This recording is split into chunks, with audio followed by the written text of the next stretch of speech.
Nike Maxfly 2.0 Proto review. These spikes just released May 1st, 2024.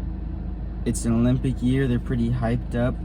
They sold out in like half an hour. Before we get into the review, I just want to give a little disclaimer that I'm just a high school athlete. I don't even run sub 11. I don't know why I'm just trashing my times, but anyway, the point is I'm not sponsored. This is an honest opinion. I've never used any Maxfly before.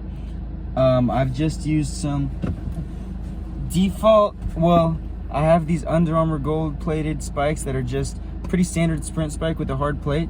I've never used any air bubble technology, any special technology or anything like that, but I decided I want to get myself a pair of super spikes for summer track, and I want to give you an honest review as best I can. The claims Nike makes about this spike are better responsiveness from the first Maxfly version, and better stability on turns, because people have complained about the curves on the track when you're running 200, 400, 300 hurdles being unstable. And I hope this air bubble holds up, because I've heard that some air bubbles have popped on the versions in the past. But anyway, this air bubble has a pretty solid plastic plate underneath it. Seems like it's gonna hold up just fine. Today I will be testing the spike with acceleration and max velocity. No blocks today. I've heard that some people have trouble with them in the blocks, but I'm gonna give you an honest review of these spikes, and maybe an update later on how my times improve with these spikes.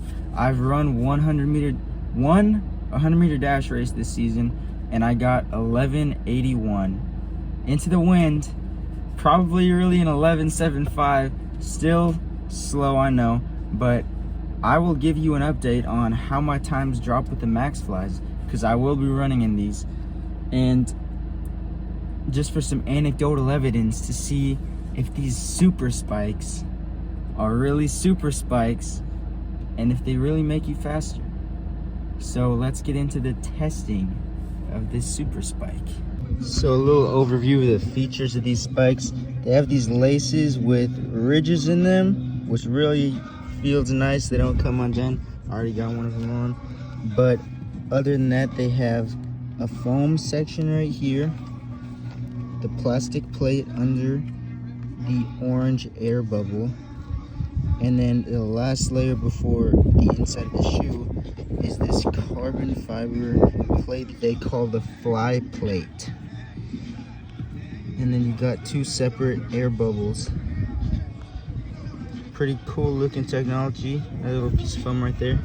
Let's see how they feel.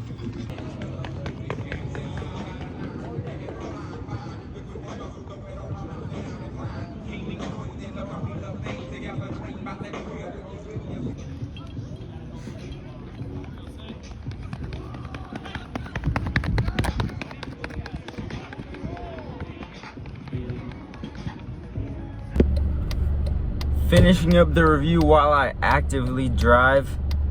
I'm not looking at the camera, so it's like I'm talking on the phone hands-free.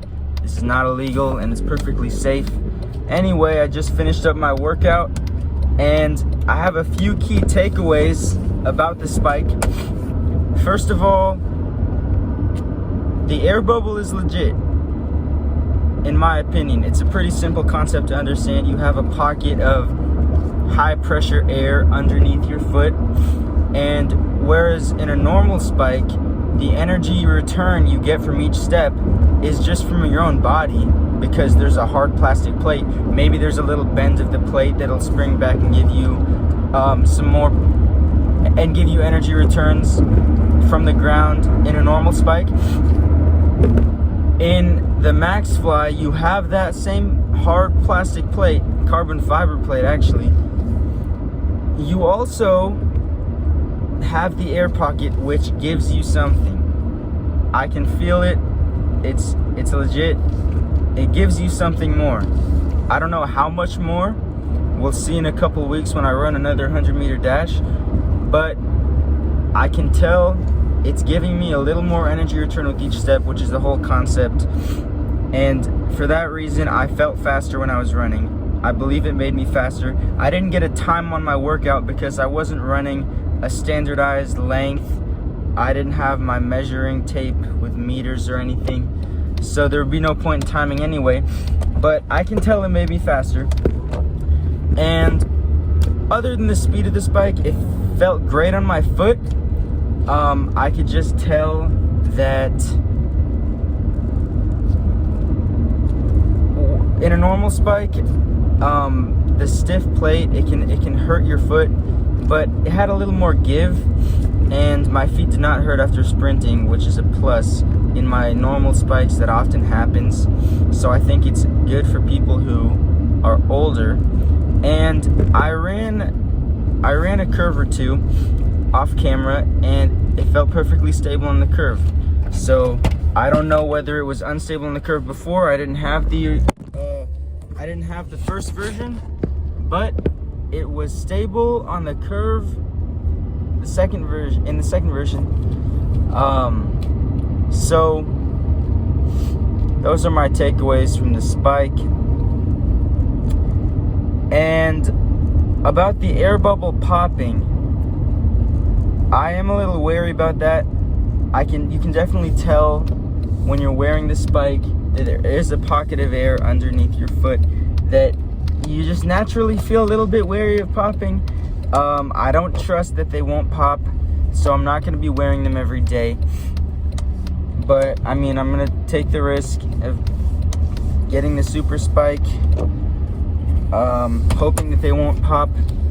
I was wary about doing that jump. You know, a lot of people do the max vertical jump before they get in the blocks. I didn't want to do that with this spike.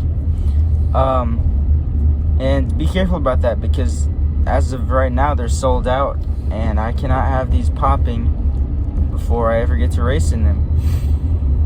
But anyway, I buy it. I buy the technology. I don't think the air bubble is just for show. One last thing about the air bubble, it gives you a little extra height. You can definitely tell that you're elevated. And I can see why stability may be an issue, especially in hurdle races. I run the hurdles, and I've been told not to get Maxflies for hurdles because other kids have told me that they feel totally unstable. And I think the stability may come not from the air bubble being squishy or moving around, but just from the spike being a little elevated. Spikes normally don't have cushioning, sprint spikes, and so your foot is basically right there on the ground. But these give you a little elevation. I think that's a plus. If you're just running in a straight line, I think it's a plus. I mean, it gives you a little extra leg length. It feels like, I mean, I'm sure you guys have seen the banned Viper flies, the banned Olympic sprint spikes.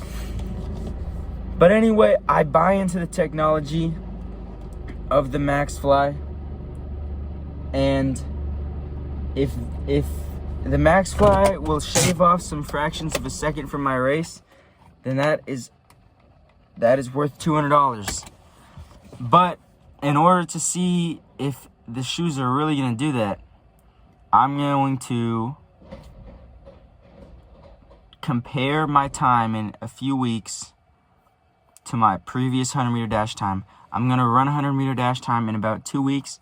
I'm going to run a 100-meter dash, and I will put my new time in the comments compared to my old time. I believe it will be faster, and I believe the Maxfly will help with that. I recommend you get them. Thank you for watching. See you next time.